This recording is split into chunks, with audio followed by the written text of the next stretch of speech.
میں بہک سکوں یہ مجال کیا، میرا رہنما کوئی اور ہے۔ نحمدہ ونصلی علی رسولہ النبی الکریم الامین، اما بعد فاعوذ باللہ السمیع العلیم من الشیطان الرجیم، بسم اللہ الرحمن الرحیم۔ قال اللہ تبارک و تعالی فی القرآن الحکیم، ان اللہ وملائکتہ یصلون علی النبی یا ایہا الذین آمنوا صلوا علیہ وسلموا تسلیما۔ الصلاۃ والسلام علیک یا رسول اللہ وعلی آلک و اصحابک یا نبی اللہ۔ اللہ تعالیٰ کی حمد و ثنا سرور کونین حضرت محمد مصطفیٰ صلی اللہ علیہ وسلم اور آپ کے جمیع آل و اصحاب کی بارگاہ ناز میں درود و سلام کے نذرانوں کے بعد، انتہائی تعظیم و تکریم کے لائق سامعین ذی قدر، میرے دینی اور یقینی دوستو، بزرگ اور بھائیو، تفسیر اعجاز القرآن کے اگلے درس کے ساتھ حاضر خدمت ہیں۔ آج انشاءاللہ العزیز آپ سورہ ابراہیم کے 5ویں رکوع کی تفسیر کو سماعت فرمائیں گے، اور یہ 13ویں پارے کا مجموعی طور پر 17واں رکوع ہوگا۔ سورہ ابراہیم کا 5واں رکوع ہے، اور سورہ ابراہیم کے 5ویں رکوع ہونے کے ساتھ ساتھ یہ 13ویں پارے کا 17واں رکوع ہے۔ اللہ تبارک و تعالیٰ قرآن کریم فرقان حمید کتاب لا ریب میں ارشاد فرماتے ہیں، آیت کا نمبر شمار ہے 29، سورہ ابراہیم 5واں رکوع۔ اللہ تعالیٰ فرماتے ہیں، الم تر الی الذین بدلوا نعمت اللہ کفرا واحلوا قومہم دار البوار جہنم یصلونہا وبئس القرار۔ کیا تم نے نہیں دیکھا جنہوں نے اللہ کی نعمت کو ناشکری سے بدل دیا اور اپنی قوم کو تباہی کے گھر اتار ڈالا، جو دوزخ ہے اس میں داخل ہوں گے، اور وہ کیا ہی ٹھہرنے کی بری جگہ ہے۔ جن لوگوں نے اللہ کی نعمت کو ناشکری سے بدل دیا، اس آیت مبارکہ کا بخاری شریف کی روایت کی روشنی میں جو خطاب ہے وہ کفار مکہ سے ہے، اور یہاں پر جس نعمت کا تذکرہ کیا گیا، بدلوا نعمت اللہ کفرا واحلوا قومہم دار البوار، اس نعمت سے مراد نبی کریم صلی اللہ علیہ وآلہ وسلم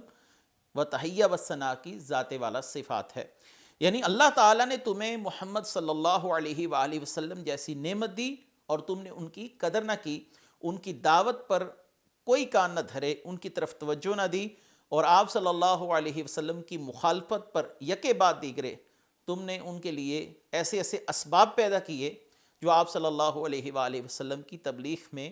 رکھنا ڈالنے کے مترادف تھے، ان کے لیے مشکلات پیدا کی۔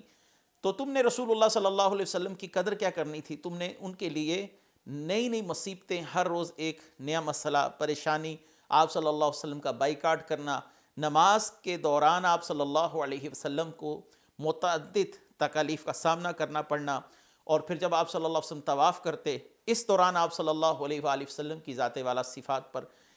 فکر کسنا، آپ صلی اللہ علیہ وآلہ وسلم کو طعن و تشنیع کرنا، یہ تمام معاملات کفار مکہ کی طرف سے کیے گئے۔ نبی کریم صلی اللہ علیہ وسلم اب ان کے لیے کتنی بڑی نعمت ہیں،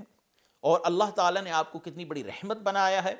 آپ صلی اللہ علیہ وآلہ وسلم نے فرمایا، لوگوں میں تمہیں کمروں سے پکڑ کر باہر کھینچ رہا ہوں، تم جہنم کی طرف جاتے ہو، میں تمہیں پیچھے سے پکڑ کر، کمر سے پکڑ کر باہر کی طرف دھکیلا، یعنی تم جہنم میں چھلانگ لگانا چاہتے ہو اور میں تمہیں جانے سے روک رہا ہوں۔ یاد رکھیے، نبی کریم صلی اللہ علیہ وآلہ وسلم کی دعوت ایک عقیدہ توحید تک ہی محدود نہیں تھی۔ کامیاب حسن معاشرت، حقوق اللہ، حقوق العباد کا ایک حسین اجتماع ہے یہ شریعت محمدیہ صلی اللہ علیہ وسلم۔ اگر آج والدین کو عزتیں ہیں اور دوستوں کے اندر حسن مراسم ہے، یہ سب رسول اللہ صلی اللہ علیہ وآلہ وسلم کی دعوت کا نتیجہ ہے۔ اساتذہ کرام کے لیے عزت کا جو پہلو دل میں ہے، اور نبی کریم صلی اللہ علیہ وآلہ وسلم کی بتائے ہوئے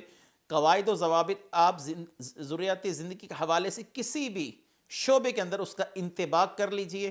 آپ صلی اللہ علیہ وآلہ وسلم کی احادیث کی روشنی میں فقط نہ ہی عقیدہ توحید بلکہ ہر معاملہ زندگی کا وہ آپ کو سلجھتا ہوا نظر آئے گا۔ تو تم نے رسول اللہ صلی اللہ علیہ وسلم کی مخالفت کی۔ یاد رکھیے، جب کوئی قوم کسی نعمت کی قدر نہیں کرتی تو اللہ تعالیٰ وہ نعمت ان سے چھین لیتا ہے۔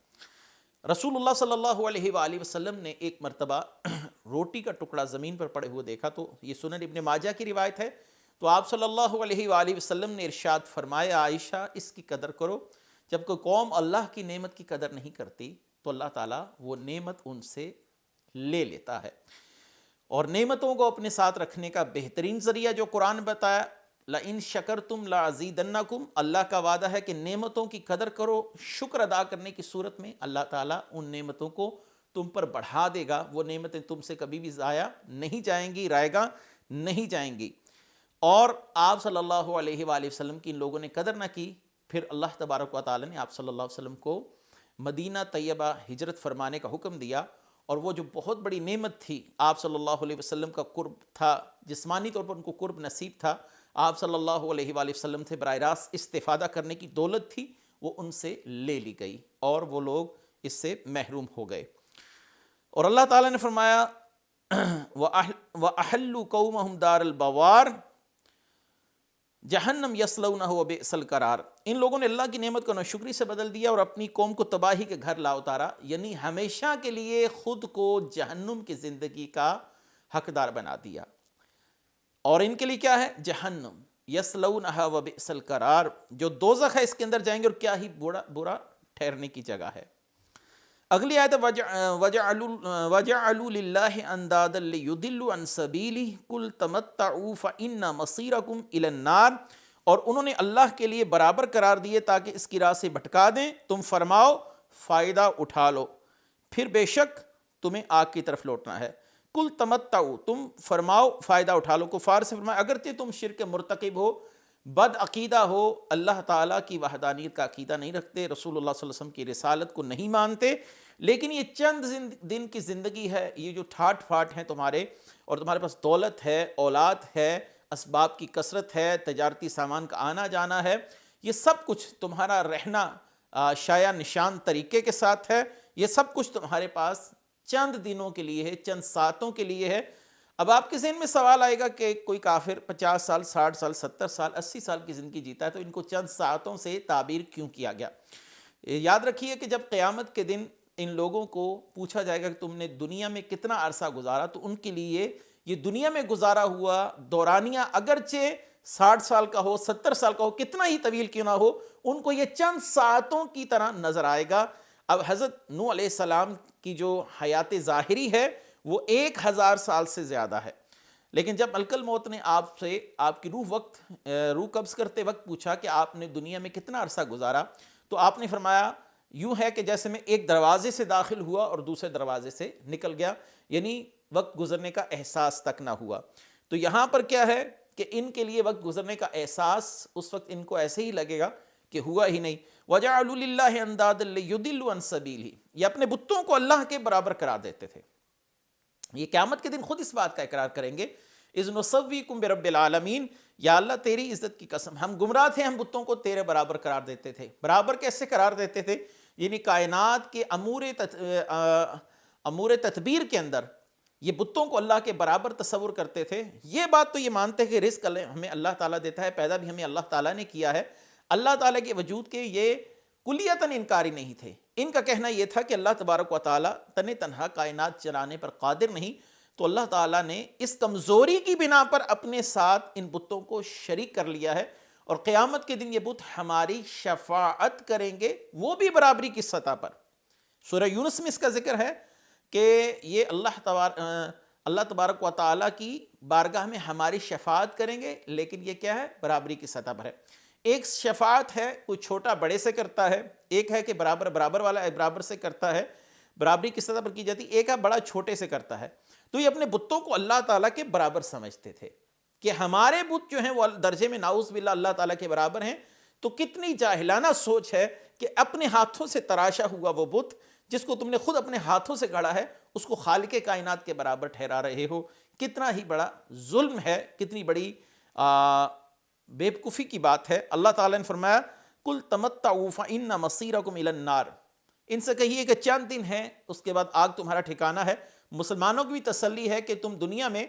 جو مالی تنگ دستی کا شکار ہو، اس پر پریشان مت ہو، یہ اللہ تعالیٰ کی طرف سے آزمائش ہے، اور اس کے بعد تمہارے لیے وہ جہنم کا بھڑکتا ہوا عذاب ہے کہ اس عذاب کے سامنے دنیاوی زندگی کی آسائشیں صرف ایک لمحہ ایک ساتھ کی طرح تمہیں محسوس ہوں گی،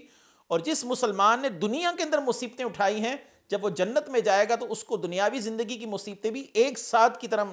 محسوس ہوں گی کہ وہ آئی اور وہ چلی گئی۔ آگے فرمایا کل عبادی الذین آمنوا یقیموا الصلاة وینفقوا مما رزقناہم سرا وعلانیۃ من قبل ان یأتی یوم لا بیع فیہ ولا خلال۔ میرے ان بندوں سے فرما دو جو ایمان لائے کہ نماز قائم رکھیں اور ہمارے دیے ہوئے میں سے کچھ ہماری راہ میں پوشیدہ اور اعلانیہ خرچ کریں، اور اس دن کے آنے سے پہلے جس میں نہ کوئی تجارت ہوگی نہ کوئی دوستی ہوگی۔ یعنی اے میرے محبوب صلی اللہ علیہ وسلم میرے ان بندوں سے فرما دیں جو ایمان لائے کہ فرض نمازیں اور ان کے تمام ارکان و شرائط کے ساتھ ادا کریں، ہمارے دیے ہوئے رزق سے خرچ کریں،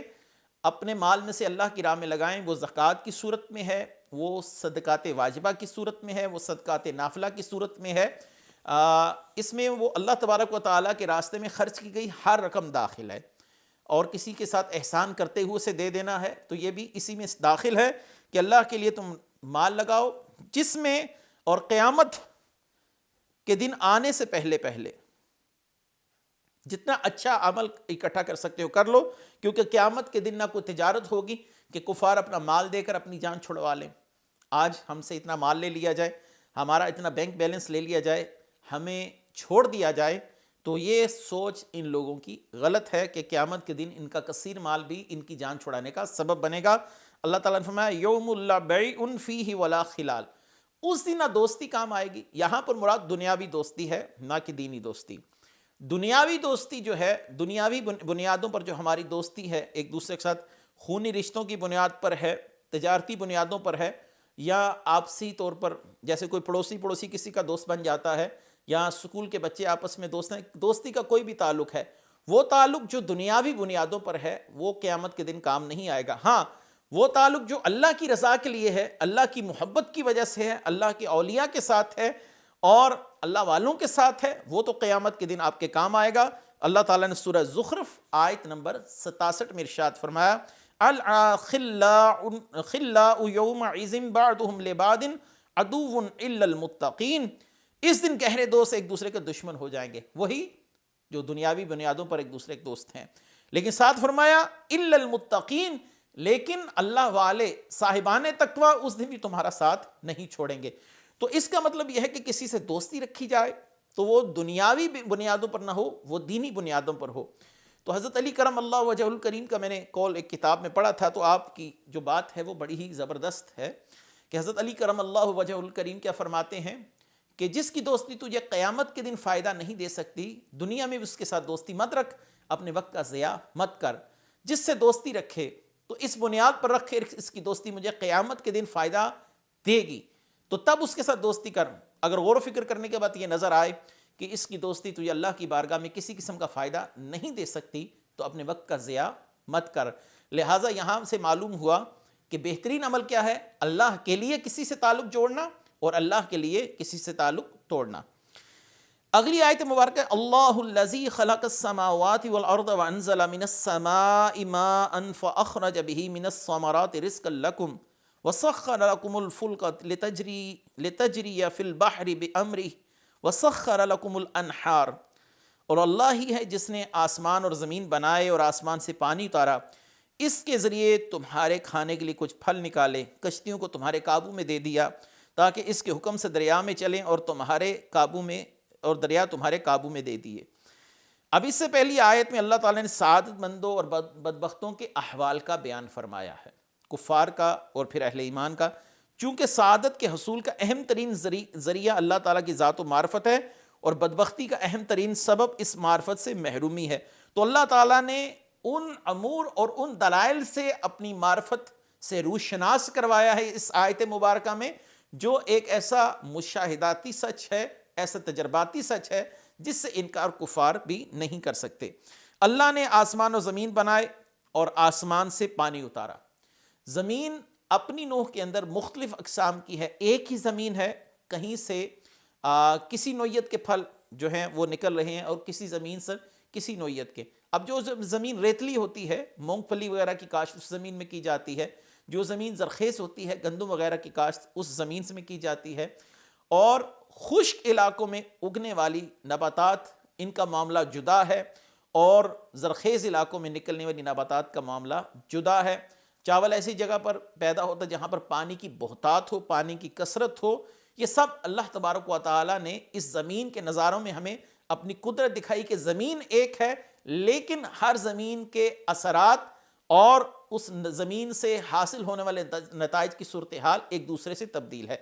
پھر ایک درخت کے ساتھ دوسرا درخت ہے، یہ بھی دیکھیے، ایک درخت دوسرے درخت کے ساتھ اسی زمین کے اندر ہے، ایک ہی پانی مل رہا ہے، لیکن دونوں درختوں پر نکلنے والے پھلوں کا رنگ جدا، اور اس کا حجم جدا، اور اس کا ذائقہ جدا، اور اس کی رنگت جدا، ہر چیز جدا۔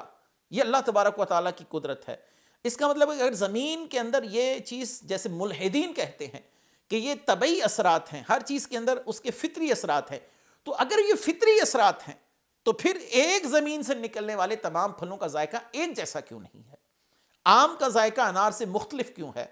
انار کا ذائقہ انگور سے مختلف کیوں ہے؟ ان دونوں کی حیت مختلف کیوں ہے؟ ان کی رنگت مختلف کیوں ہے؟ ان کا حجم مختلف کیوں ہے؟ اور لطف کی بات یہ ہے کہ ہر موسم کے پھل جدا گانا ہے، اور جب اگلے سال وہی موسم آتا ہے تو وہی پھل نکلتا ہے، جب وہ موسم چلا گیا تو اس کے پھل مفقود ہو جاتے ہیں، پھر اگلے موسم کے پھل جو ہیں وہ درختوں پر ظاہر ہونا شروع ہوتے ہیں۔ یہ اللہ کی قدرت کی بڑی نشانیاں ہیں۔ اسی طرح پھولوں کے حوالے سے بھی ہے، ہر پھول اپنی رنگت رکھتا ہے اور اپنی خوبصورتی میں وہ پھول اپنی مثال آپ ہے، اس کی اپنی خوشبو ہے، اپنا حجم، اپنا سائز ہے۔ تو یہ اللہ تعالیٰ کی قدرت ہے، بہت بڑی نشانی ہے۔ اگر کوئی صاحبان عقل ان پر غور و فکر کرے تو اس کو اللہ تعالیٰ کی معرفت حاصل ہونے میں کوئی چیز مانے نہیں ہے، کوئی چیز اسے روک نہیں سکتی۔ پھر اللہ تبارک و تعالیٰ نے فرمایا تمہارے لیے کشتی کو مسخر کیا۔ آپ پتھر کو جب دریا میں پھینکتے ہیں تو وہ پتھر ڈوب جاتا ہے، لیکن اتنی بڑی کشتی کو جب پانی میں ڈالا جاتا ہے تو وہ کشتی ڈوبتی نہیں ہے، بلکہ اپنے ساتھ لوگوں کو لے جا کر ایک ساحل سے دوسرے ساحل تک پہنچاتی ہے، جو تمہارے لیے تجارت کا ذریعہ ہے، تمہارے لیے تفریح کا ذریعہ ہے، تمہارا کاروبار ہے۔ یہ سب اللہ تعالیٰ کی قدرت ہے، نشانیاں ہیں۔ پھر اللہ تعالیٰ ہوائیں چلاتا ہے، جو ہوائیں ان پانی کے تھپیڑوں پر ان کشتیوں کو سفر کرنے میں مدد دیتی ہیں، کوئی مشرق کی طرف، کوئی مغرب کی طرف۔ یہ سب اللہ تبارک و تعالیٰ کی قدرت کی نشانیاں ہیں۔ تمہارے لیے ندیاں مسخر کی، دریا مسخر کی، اس کا مطلب یہ ہے تم وہاں سے اپنا رزق تلاش کرتے ہو، ان میں سے مچھلیاں نکلتی ہیں، دیگر آبی جو مخلوقات ہیں ان سے انسان استفادہ کرتا ہے۔ یہ سب کچھ اللہ تبارک و تعالیٰ کے فضل و کرم سے ہے۔ کوئی انسان ان معاملات کو چلانے میں 1% بھی اختیار نہیں رکھتا، اور انسان کی بے بسی یہاں سے ظاہر ہے کہ ایک پتھر کو یہ ترا نہیں سکتا۔ اللہ تعالیٰ بڑے بڑے بحری بیڑوں کو سمندر، ساحل سمندر کے اندر، سمندر کے سینے کو چیرتے ہوئے چلاتا ہے۔ یہ اللہ تعالیٰ کی بڑی نشانیاں ہیں۔ تو یہاں پر توجہ دلائی گئی کہ مشرقین خود سوچو یہ کون سی ذات ہے جو یہ تمام معاملات کرنے والی ہے۔ آگے فرمایا وَسَخَّرَ لَكُمُ الشَّمْسَ وَالْقَمَرَ ضَائِبِينَ وَسَخَّرَ لَكُمُ اللَّيْلَ وَالنَّهَارَ، اور تمہارے لیے سورج اور چاند کو کام پر لگا دیا جو برابر چل رہے ہیں، تمہارے لیے رات اور دن کو مسخر کیا۔ اس آیت کا خلاصہ ہے کہ لوگوں، اللہ ہی ہے جس نے سورج اور چاند کو تمہارے کام پر لگایا، یعنی سورج اپنے وقت پر، چاند اپنے وقت پر۔ سورج کا نکلنا تمہیں تمہارے مشاہدے میں یہ بات ہے کہ سورج اپنے مقررہ وقت پر نکلتا ہے، مقررہ وقت پر ڈوبتا ہے۔ پھر سورج کے نکلنے سے جو نباتات کی زندگی ہے اس کے اندر آپ اس کی نمو دیکھتے ہیں کہ اللہ تبارک و تعالیٰ سورج کی حدت سے فصلوں کو پکا دیتا ہے، اس سے پھل پکتے ہیں، اور پانی بخارات بن کر ہوا میں اڑتا ہے، پھر بارش بن کر زمین پر برستا ہے۔ یہ سب اللہ تعالیٰ کی قدرت کی عظیم نشانیاں ہیں، اور اللہ تعالیٰ نے تمہارا معاش کا سلسلہ بھی اسی سے وابستہ رکھا ہے۔ بہت سی دنیا جو زراعت کے پیشے سے منسلک ہے، اگر وہ اپنے اس پیشے پر غور و فکر کرے، اس زراعت کے پیشے کا دار و مدار سورج کی روشنی اور اس کی حدت پر ہی ہے۔ اور اس کے بعد اللہ تعالیٰ نے فرمایا اور چاند کو تمہارے کام پر لگا رکھا ہے۔ چاند سے انسان مہینوں کا تعین کرتا ہے، چاند سے انسان اپنے آرام کا وقت کا تقرر کرتا ہے، اور چاند جو ہے اسی سے بہت سے لوگ سمت کو بھی معلوم کرتے ہیں ستاروں اور چاند سے۔ یہ اللہ تبارک و تعالیٰ کی قدرت کی عظیم نشانیاں ہیں۔ وَآتَاكُم مِّن كُلِّ مَا سَأَلْتُمُوهُ وَإِن تَعُدُّوا نِعْمَتَ اللَّهِ لَا تُحْصُوهَا ان الانسان لظلوم کفار، اور اس نے تمہیں وہ کچھ بھی دیا جو تم نے اس سے مانگا، اگر تم اللہ کی نعمتیں گنو تو انہیں شمار نہ کر سکو گے، بے شک انسان بڑا ظالم ناشکر ہے۔ وَآتَاكُم مِّن كُلِّ مَا سَأَلْتُمُوهُ، اس نے تمہیں وہ بھی دیا، بہت کچھ دیا جو تم نے اس سے مانگا۔ اب یہاں پر ایک سوال ہے کہ جب اللہ تعالیٰ سے انسان کو چیز مانگتا ہے تو اس کو نہیں ملتی، اور بعض اوقات وہ چیز قطعاً اس کو نہیں دی جاتی، اور بعض اوقات وہ چیز اس کو مؤخر کر کے دی جاتی ہے۔ اس آیت کا پھر معنی کیا ہوگا؟ جو تم نے اللہ سے مانگا اللہ نے تمہیں دیا۔ تو یاد رکھیے جب انسان اللہ تعالیٰ سے کوئی شے مانگتا ہے، سوال کرتا ہے، تو اللہ تعالیٰ اسے دیتا ہے۔ اب آپ سوال کریں کہ کیسے دیتا ہے؟ نظر نہیں آیا کہ کسی شخص نے کسی عورت کے ساتھ شادی کی خواہش کی لیکن اس کو ملی نہیں، تو یاد رکھیے کہ جب اللہ تعالیٰ کسی کی دعا کو مؤخر کر دیتا ہے، اس کے نتیجے کو، تو اس میں اس انسان کی بھلائی کار فرما ہے، اور اس کا نتیجہ اس کو قیامت کے دن ظاہر کر دیا جائے گا، یا اس کو اس دعا کے عوض قیامت کے دن ایسا اجر دیا جائے گا کہ وہ شخص اس بات کی خواہش کرے گا کہ کاش اللہ تعالیٰ نے میری کوئی دعا قبول ہی نہ کی ہوتی، کیونکہ آج اللہ تعالیٰ نے مجھ پر جو اپنے انعام و اکرام کے دروازے کھولے ہیں تو یہ اس سے 1000 گنا بہتر ہے جو دنیا میں نے اللہ تعالیٰ سے طلب کیا تھا۔ معلوم ہوا کہ ملتا تو سب کو ہے، لیکن کسی کا وقت مؤخر کر دیا گیا، اور کسی شخص نے جب اللہ تعالیٰ سے مانگا لیکن اس شخص کے حق میں بہتر نہیں ہے تو اللہ تعالیٰ اس سے بہتر شے اس کو عطا فرما دیتا ہے، یا اس کا اجر قیامت کے دن تک چھوڑ دیا جاتا ہے تاکہ وہ شخص قیامت کے دن اپنے سوال کیے گئے کا بدلہ لے لے، اور قیامت کے دن وہ شخص اس بات کی شدید خواہش کرے گا کاش میرے رب نے میری کوئی خواہش پوری نہ کی ہوتی، اور آج جو مجھ پر انعام و اکرام ہے یہ دیکھ کر وہ یہ خواہش کرتا کہ یا اللہ دنیا میں تو نے میری کوئی دعا قبول ہی نہ کی ہوتی۔ تو اس کا مطلب ہے دعا قبول تو ہوتی ہے لیکن وقت مؤخر ہو جاتا ہے، اور وہ وقت مؤخر ہونا بھی اللہ تعالیٰ کی کسی حکمت کا تقاضا ہے۔ وَإِن تَعُدُّوا نِعْمَتَ اللَّهِ لَتُحْصُوهَا، تم اللہ کی نعمتیں گنو تو انہیں شمار نہیں کر سکو گے۔ دور نہ جائیے، اپنے سانس کو دیکھیے، ایک لمحے کے لیے سانس بند ہو تو آپ مر جائیں۔ سانس کتنی بڑی نعمت ہے، اور آپ ایک گھنٹے میں کتنی بار سانس لیتے ہیں، اور ایک پورے 24 گھنٹے کا شمار کیجئے تو اس میں کتنی بار سانس لیتے ہیں۔ 24 گھنٹے کو اگر ضرب دی جائے پورے سال کے ساتھ تو آپ کی سانسوں کی رفتار اور سانس لینے کا جو معاملہ ہے وہ آپ پر ظاہر ہو جائے گا کہ آپ کے لیے سانس کتنی بڑی نعمت ہے۔ دوسرا، آپ کو اللہ تعالیٰ نے آنکھیں دی ہوئی ہیں، ان لوگوں سے پوچھیے جن کے پاس آنکھیں نہیں کہ آنکھ کتنی بڑی نعمت ہے۔ پھر اس آنکھ کو دیکھنے کے لیے بیرونی نور کی ضرورت ہے، روشنی ہوگی تو یہ دیکھے گی، گپ اندھیرے میں یہ بھی نہیں دیکھ سکتی، تو اللہ تعالیٰ نے ایسے اسباب پیدا کر دیے کہ تم ان آنکھوں سے استفادہ کر سکتے ہو۔ زبان ہے، اس سے بولتے بھی ہو، اسی سے ذائقہ بھی چکھتے ہو، اور کانوں سے سننا اور چلنا پھرنا، اور دنیا میں انواع و اقسام کے کھانے، اگر انسان دنیا کے کھانوں کو ہی شمار کرے تو نہیں گن سکتا۔ دنیا میں پہنے جانے والے لباس، اولاد کی نعمت، والدین کی نعمت، علم کی نعمت، انسان کو دنیا میں اللہ عزتیں دیتا ہے، اس کو رزق دیتا ہے، رزق کی فراوانی ہے، ہر چیز، یہ سب اللہ تعالیٰ کی وہ نعمتیں ہیں جن کا شمار نہیں ہو سکتا۔ کچھ نعمتیں تو ایسی ہیں جنہیں ہم دیکھتے ہیں، محسوس کرتے ہیں، اور کچھ نعمتیں ایسی ہیں جن کو ہم نہیں جان سکتے اور ان تک ہماری عقلوں کی رسائی نہیں۔ آپ ایک روٹی کھاتے ہیں اور اس روٹی کو کھا کر ہضم کیا، وہ آپ کے جسم کا حصہ بن گئی، اس سے توانائی حاصل ہوئی۔ کبھی آپ نے غور کیا کہ یہ زمین کے اندر ایک دانہ ہے، اس کو اس دانے سے اس فصل کو نکالنے والا کون ہے؟ زمین کو چیر کر جب وہ دانہ اپنے میں سے کومپل کو باہر نکالتا ہے تو یہ کس کی قدرت کا نتیجہ ہے؟ بے شک اللہ تبارک و تعالیٰ کی۔ آم کی گٹھلی ہے، اس گٹھلی کو چیر کر ایک درخت نکلتا ہے، پھر اس درخت پر آم لگتے ہیں، پھر سورج کی تپش سے وہ آم پک جاتے ہیں۔ ایسے ہی دیگر انواع اقسام کی زراعت ہے،